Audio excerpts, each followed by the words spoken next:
আপনি যতই ভালো করে থাকেন চলেন বলেন না কেন, আপনি সমালোচনা থেকে বাঁচতে পারবেন। কিছু সত্য আছে মানতে না চাইলেও মেনে নিতে হয়, বাস্তব। আপনি যতই ভালো করে চলেন, করেন, থাকেন, বলেন না কেন, সমালোচনা, বদনাম থেকে আপনি কখনো বাঁচতে পারবেন না। আপনি এর কাছে ভালো হলে দুইজনের কাছে আপনি খারাপ নিশ্চিত হবেন। সবার সাথে কখনো ভালো থাকা যায় না, পৃথিবীর সবাইকে খুশি করা যায় না, কিন্তু আমরা বোকার মতো সেই মানুষকে বারবার খুশি করার জন্য চেষ্টা করতেই থাকি, অক্লান্ত পরিশ্রম করতে থাকি। শ্রদ্ধার সাথে বলি, মানুষকে নয়, ওই মানুষের রবকে খুশি করার চেষ্টা করা দরকার।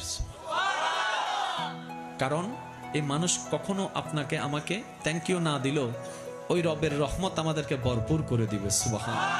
তাহলে সমালোচনা, বদনাম আপনি যদি মনে স্থান দেন, আপনার মন বারবার আঘাত প্রাপ্ত হবে, কষ্ট পাবে।